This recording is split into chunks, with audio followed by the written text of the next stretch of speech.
Not for 20 years. Oh, got it. Some of the time. Billee has worked in Indigenous land and sea management and has also done some consulting before coming back for her PhD a couple of years ago. And today we'll hear about some of her PhD work.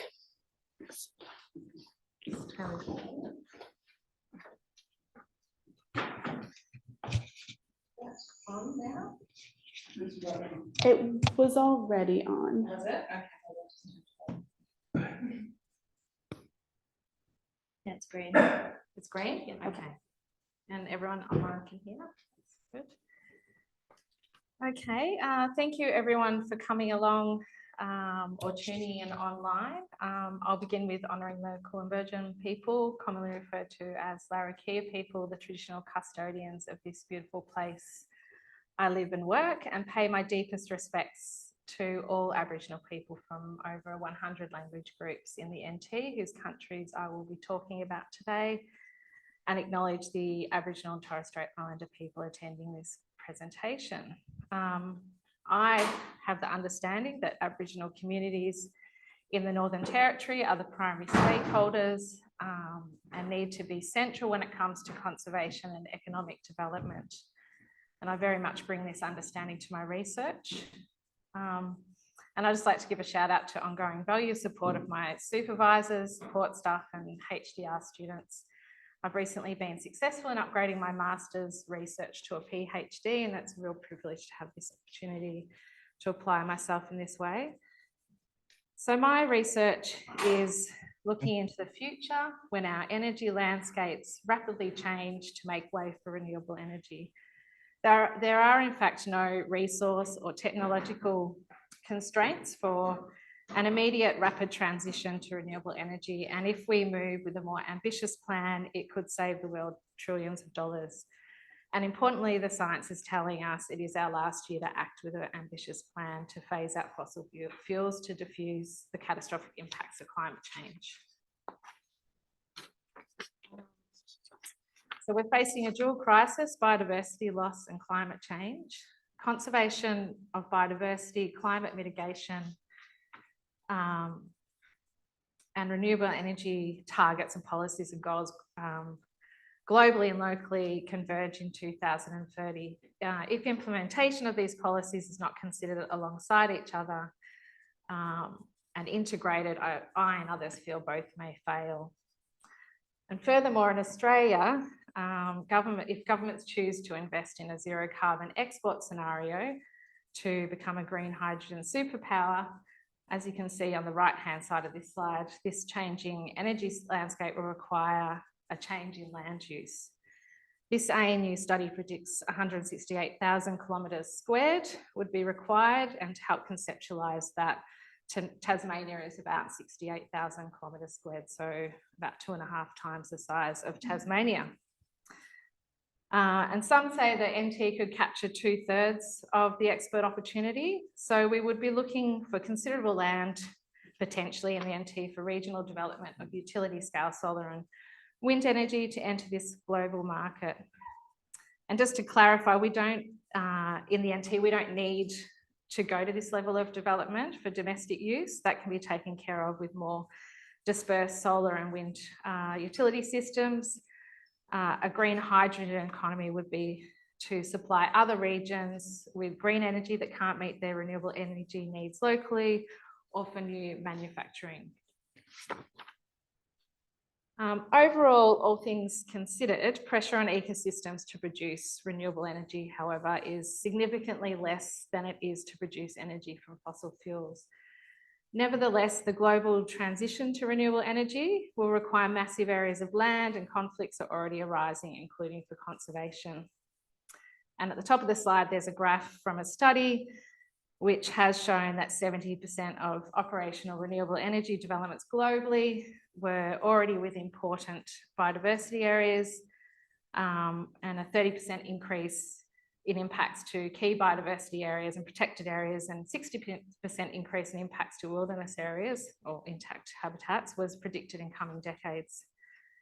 We also see in the media regularly, like this article here, conflicts arising, and the Australian Energy Infrastructure Commissioner annual report identified more complaints at the proposal stage and observed that often the same experts, generally consultants, are engaged by the proponent through the planning and construction phase, giving rise to perceived real conflicts of interest.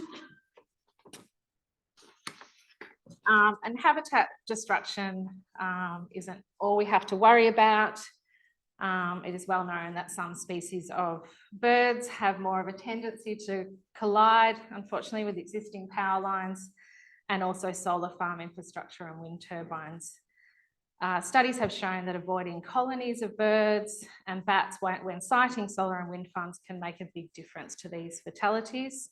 But overall fatalities from renewable energy infrastructure are way less than for fossil fuels, as you can see in that graph, which has also factored in the impacts of climate change if we continue with fossil fuels. Also, there's lots of other things. Proximity to waterways there's increased sediment loads when in construction generally with solar and wind farms, and that could be washed into waterways close by. And depending on how things are managed at the solar and wind farms, there could also be pollution if they're using cleaning products or weed suppressants. So where we site solar and wind farms is most important to mitigate negative impacts to biodiversity. And which was what we work out limit the risks now in that sort of planning phase. So mapping work is emerging to ensure decision makers have the information they need to plan for regional development of utility scale solar and wind energy that have the least impact on biodiversity. And this is from a study under the Nature Conservancy's Site Renewables Right initiative from Central USA.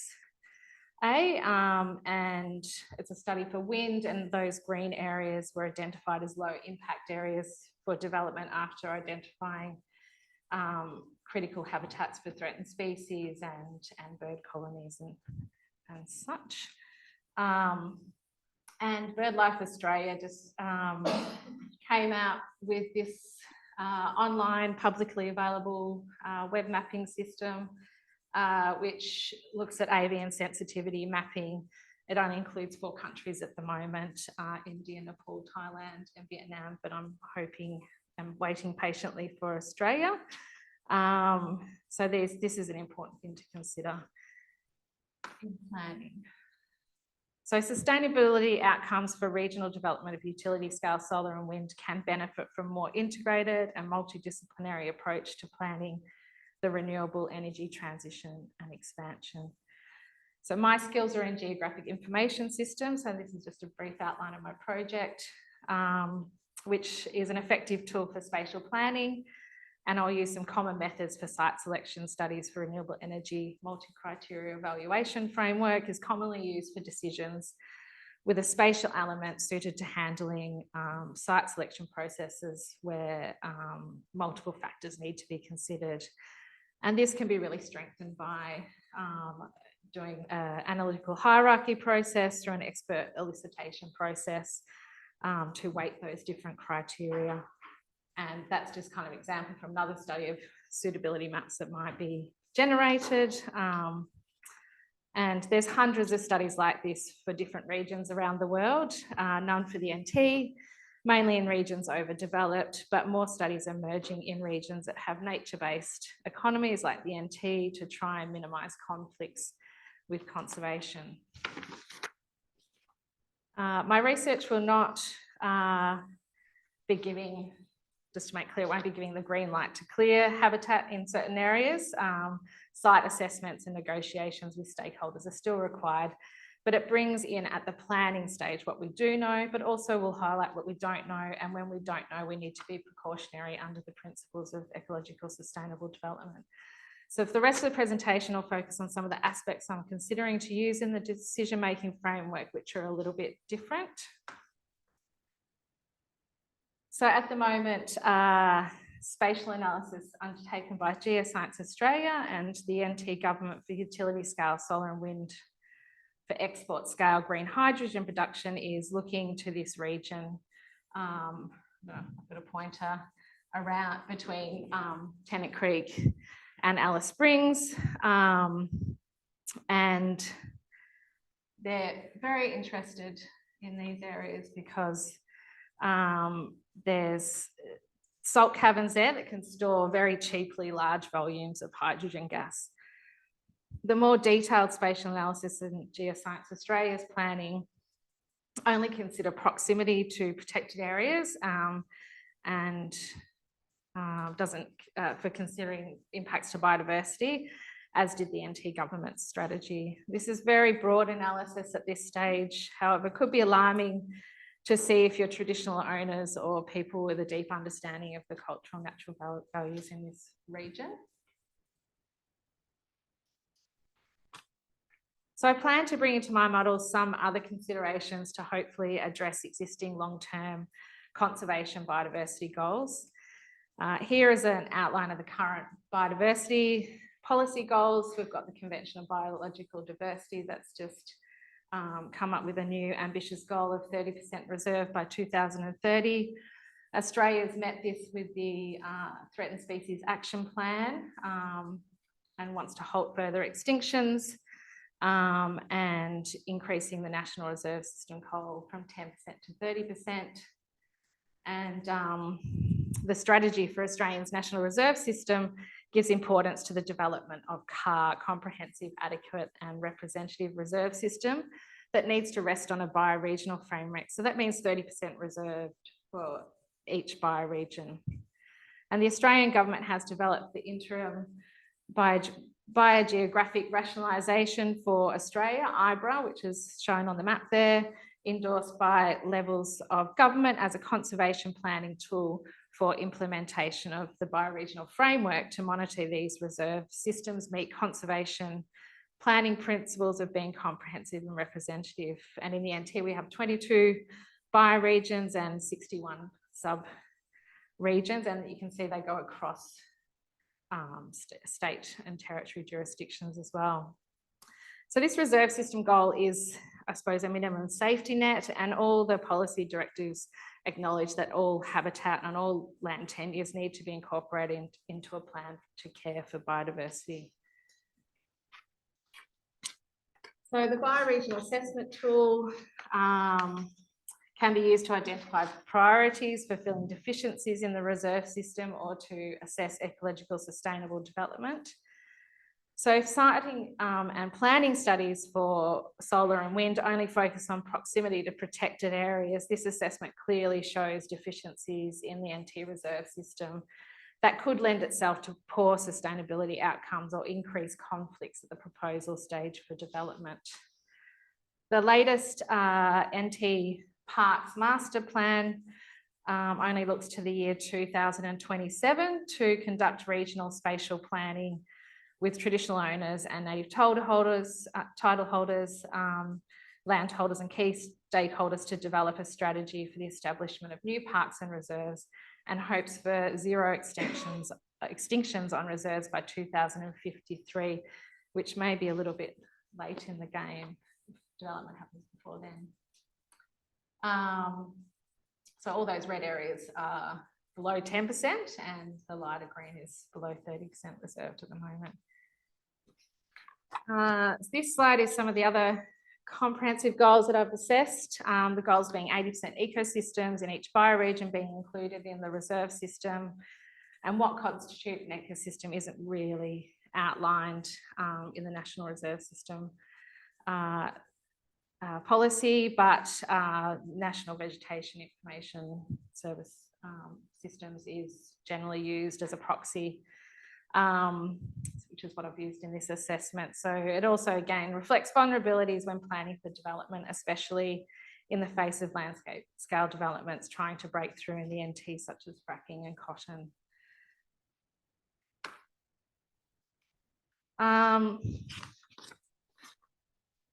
In the NT, we have recognised sites of conservation significance and sites of botanical significance. I'll just call them SOCs and SOBs. sometimes included as no-go zones for decision-making around development, but are not legally binding like protected areas. SOBs were considered in the recognition of the SOCs, but some were left out. And the SOCs first emerged in the 2005 draft Parks and Conservation Master Plan, but only the international and nationally significant sites were used from that plan, and regionally significant sites were left out. Under the NT Petroleum Reserve Policy, these SOCs have been declared no-go zones for fracking. Again, from the sub-regional analysis, including SOCs and SOBs as a conservation opportunities in the reserve system doesn't improve the safety net for biodiversity in the NT, indicating more inputs are really needed to establish a conservation network in some sub-bioregions to ensure sustainable development.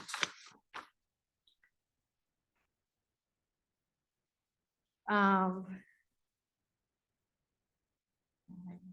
too quickly with that.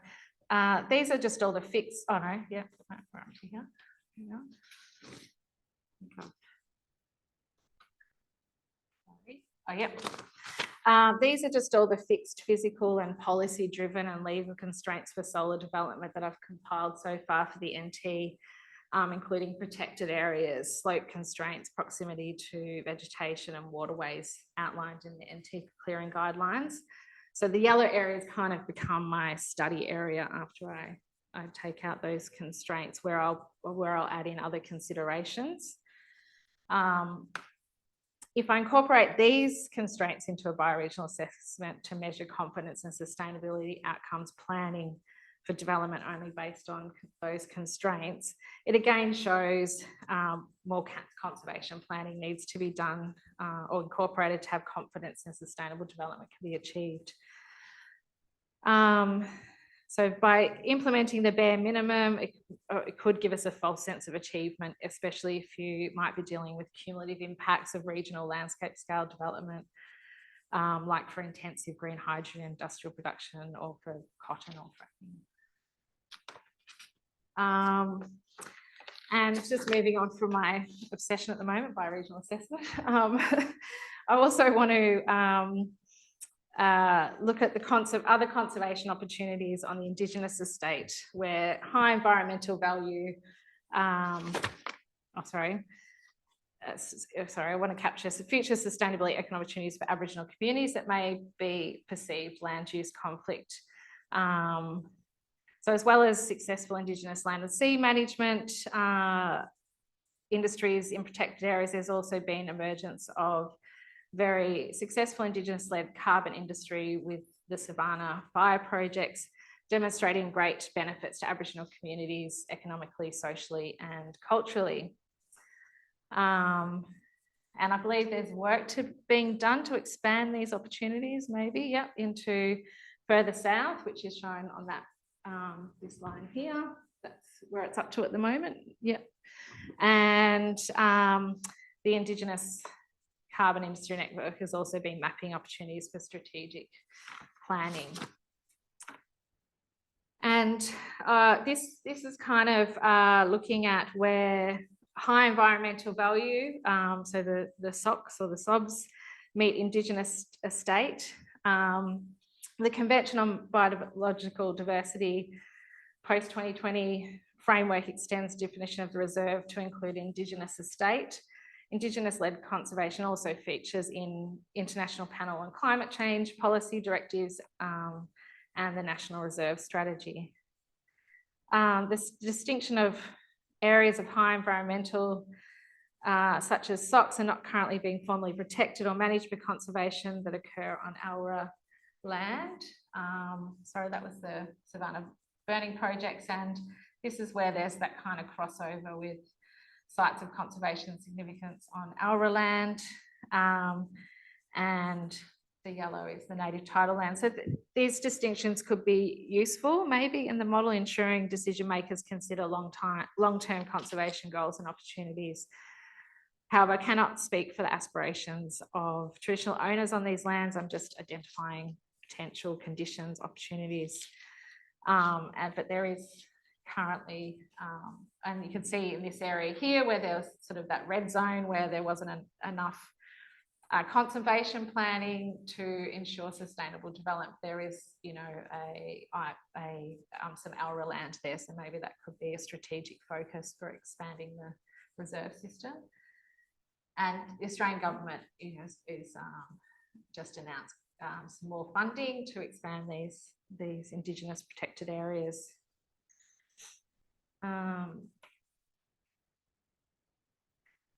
And yeah, this is just I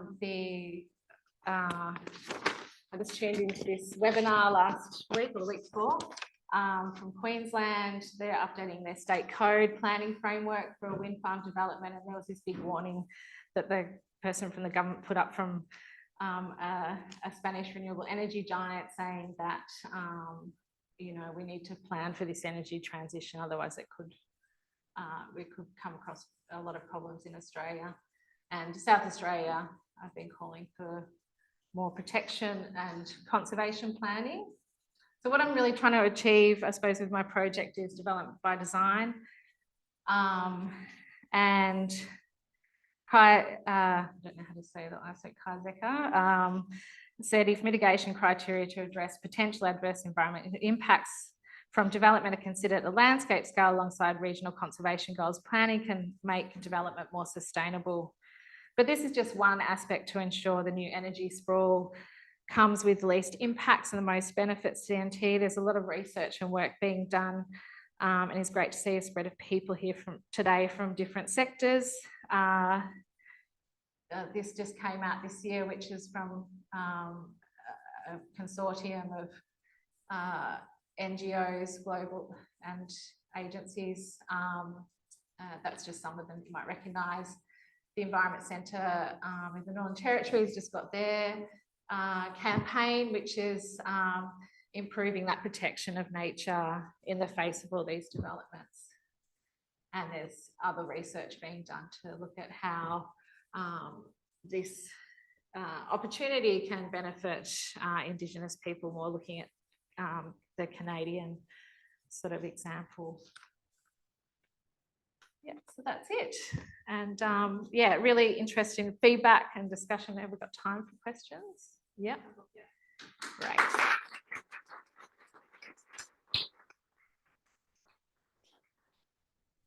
Cool, I hope this is on. Thanks, Billy. We have time for a couple of questions. So if anybody online wants to put any questions in the chat, and in the meantime, we will take questions in the room. Yeah.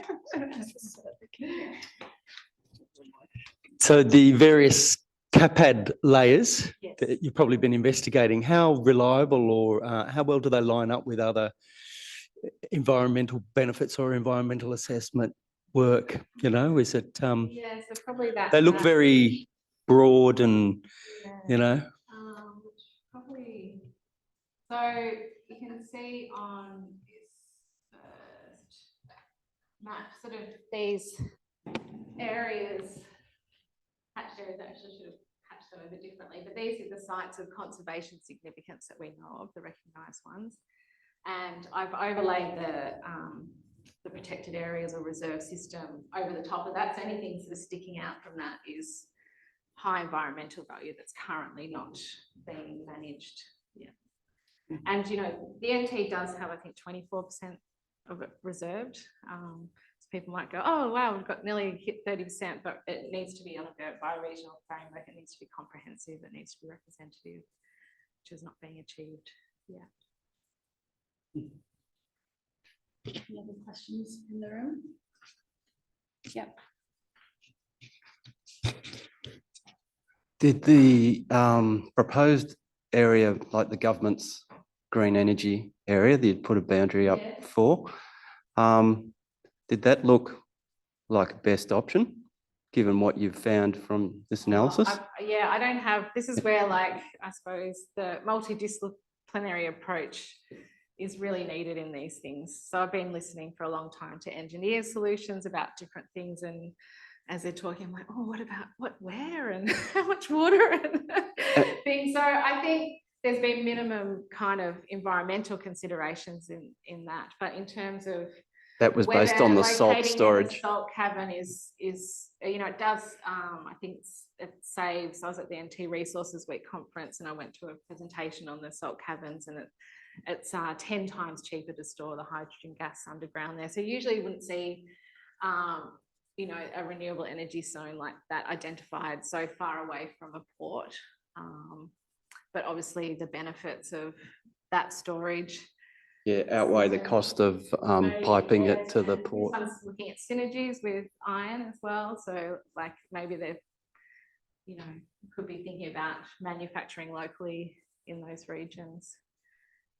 And just one other comment, be good to see the pastoral leases, you know, versus the undisturbed areas on the map. Yes, as an opportunity or? Or just out of a matter of interest, like how it's affected the zones that have been mapped. Yes, totally. Yes. And, you know, there was one comment at NT Resources Week. The NT has lots of accessible land, and I think they're talking about all those pastoral leases, which are kind of holding up from having a conservation network framework there that will protect biodiversity in that region as well. So, and I think there's a real opportunity for native title holders to participate in some conservation on pastoral leases. Yeah. Hannah, do we have any questions in the chat? Cool, great. Thanks so much, Billy. If you have questions, you can come find her after.